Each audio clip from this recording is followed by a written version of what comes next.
आजादी के अमृत महोत्सव में प्रधानमंत्री जी ने जो कुछ लक्ष्य तय किए थे, उसमें एक लक्ष्य हमारी ऐतिहासिक परंपराओं का सम्मान और उसका पुनः जागरण भी था।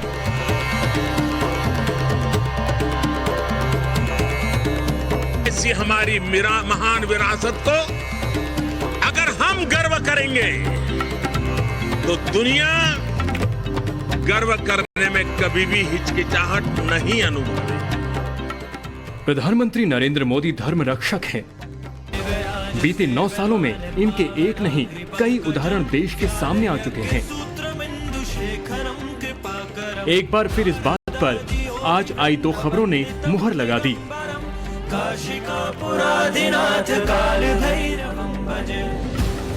मोदी ने ऑस्ट्रेलिया के प्रधानमंत्री अल्बनीज से द्विपक्षीय बातचीत के दौरान वहां हिंदू मंदिरों पर हमले का मुद्दा उठाया।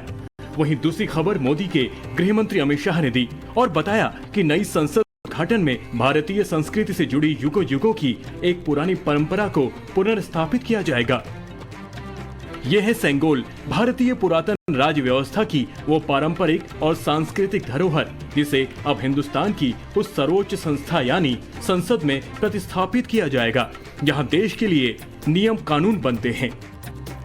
नए संसद भवन में इसे स्पीकर के आसन के पास स्थापित किया जाएगा। सवाल यही है कि क्या है सेंगोल? इसके इतिहास भूगोल से आप में से कई लोग अनजान होंगे, लिहाजा सरल शब्दों में इसे भी समझिए। सेंगोल का अर्थ होता है संपदा से भरा पूरा। यह असल में गदानुमा पुराने भारत का राजदंड है जो निष्पक्ष न्याय का प्रतीक है। सदियों पहले जब सत्ता का हस्तांतरण होता था तो सेंगोल को देखकर ही सत्ता हस्तांतरित की जाती थी। अंग्रेज जब हिंदुस्तान को यहाँ की सत्ता सौंपकर वापस लौटे थे तो उन्होंने भी यही सेंगोल देकर हिंदुस्तान को सत्ता सौंपी थी। मगर तब से लेकर अब तक सेंगोल भूला बिसरा ही था, जिसे अब मोदी सरकार ने एक बार फिर सुर्खियों में ला दिया है। अब देखिए इस सेंगोल में है क्या। यहाँ देखिए, इस गदानुमा सेंगोल में सबसे ऊपर महादेव की सवारी नंदी की आकृति बनाई गई है। उन्हें आभूषणों से सुसज्जित किया गया है। नंदी सत्य, शक्ति और न्याय के प्रतीक हैं। ये सेंगोल चांदी का बनाया गया है जिस पर सोने का पानी चढ़ाया गया है। सेंगोल के नीचे के भाग में यहाँ देखिए एक देवी की आकृति उकेरी गई है। सेंगोल के दूसरी भाग में फूल पत्तियों सूर्य की आकृति उकेरी गई है, यानी प्रकृति को दिखाया गया है। इसके नीचे यहाँ देखिए तमिल भाषा में यहाँ कुछ लिखा गया है। साथ ही 2 झंडे भी बनाए गए हैं। ये सेंगोल चोल वंश से जुड़ा है, वही चोल जिसे महादेव का अनुयायी माना जाता है और जिन्होंने दक्षिण में महादेव के अनेक मंदिर बनाए हैं। सेंगोल के शिखर पर नंदी का होना इस बात का सबूत भी है। इतिहासकारों के मुताबिक चोल वंश में जब सत्ता हस्तांतरित होती थी, जो निवर्तमान राजा दूसरे राजा को सेंगोल सौंपता था। जाहिर है सदियों से सेंगोल भारत में सत्ता का केंद्र माना जाता रहा है।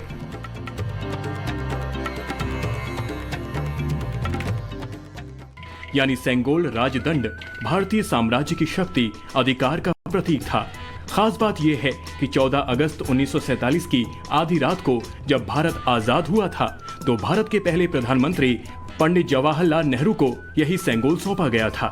इसके पीछे की कहानी भी बेहद दिलचस्प है, वो भी सुनिए। देश को आजादी मिलने जा रही थी। भारत की आखिरी वायसराय लॉर्ड माउंटबेटन अपनी आखिरी टास्क की तैयारी कर रहे थे। ये टास्क था भारत को सत्ता हस्तांतरित करने का। कागजी काम पूरा हो चुका था, लेकिन ये सवाल था कि आखिर भारत की आजादी और सत्ता हस्तांतरित करने का सिंबल क्या होगा। सवाल लेकर नेहरू सी राजगोपालाचारी जी के पास गए और उन्होंने बहुत विचार करके नेहरू जी को सेंगोल का नाम सुझाया।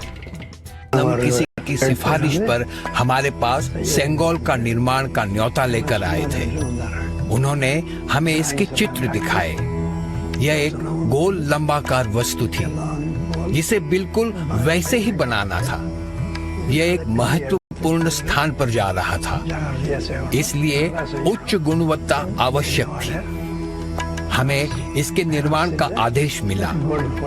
यह चांदी से बना था जिस पर सोने की परत थी। आधीनम के सानिध्य में इस निर्माण से जुड़कर मैं बहुत ही प्रसन्न था। स्वतंत्रता सबके लिए गौरवशाली क्षण था, पर आधीनम द्वारा हमें सेंगोल निर्माण का दायित्व सौंपने से उस क्षण का महत्व बढ़ गया था।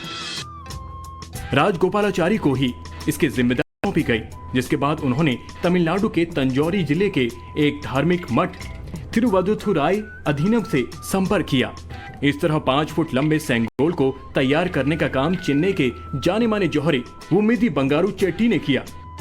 संसद के इतिहास पर नजर डालें तो संसद की पुरानी बिल्डिंग का उद्घाटन 18 जनवरी 1927 को उस वक्त के वायसराय लॉर्ड इरविन ने किया था, जिसे उस वक्त की मीडिया ने कवर किया था। टाइम्स ऑफ इंडिया अखबार के 19 जनवरी 1927 के संस्करण की ये सुर्खियां देखिए, जिससे पता लगता है कि इस उद्घाटन समारोह में कांग्रेस और स्वराज पार्टी के Motilal Nehru, counselling of state के प्रतिनिधियों और रियासतों के राजा महाराजा भी शामिल हुए थे।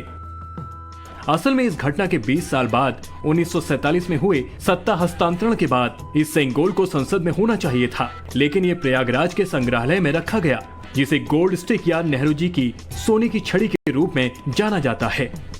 बेसिकली 1947 में पंडित जवाहरलाल नेहरू जी द्वारा इलाहाबाद म्यूजियम का शिलान्यास किया गया था और आगे का पोर्शन बना था। तो उनकी इच्छा थी कि उनके पास भी जो सामान हैं, जो भी उनको गिफ्ट मिले हैं, वो इलाहाबाद म्यूजियम में रखे जाए। तो उसी में लगभग 1958 से 64 के बीच में डॉक्टर एस.सी. काला, जो डायरेक्टर थे इलाहाबाद म्यूजियम के, उन्होंने नेहरू जी के यहाँ जाकर उसकी एक लिस्ट बनाई। उस लिस्ट में गोल्डन स्टिक भी हमारी है। 1947 में भारत को आजादी मिलने के बाद भारत सरकार ने सेंगोल राजदंड का इस्तेमाल कभी नहीं किया। हालांकि सेंगोल राजदंड अभी भी भारतीय राजा की शक्ति और अधिकार का प्रतीक है, देश की आजादी का प्रतीक है, शक्तिशाली चोल साम्राज्य की विजय पताका का प्रतीक है। जाहिर है संस्कृति और संप्रभुता के प्रतीक इस सेंगोल को संसद में ले जाकर प्रधानमंत्री मोदी भारत के समृद्ध इतिहास को उनका पुराना गौरव लौटा रहे हैं। ब्यूरो रिपोर्ट, टाइम्स नाउ, नव भारत। नई संसद के उद्घाटन पर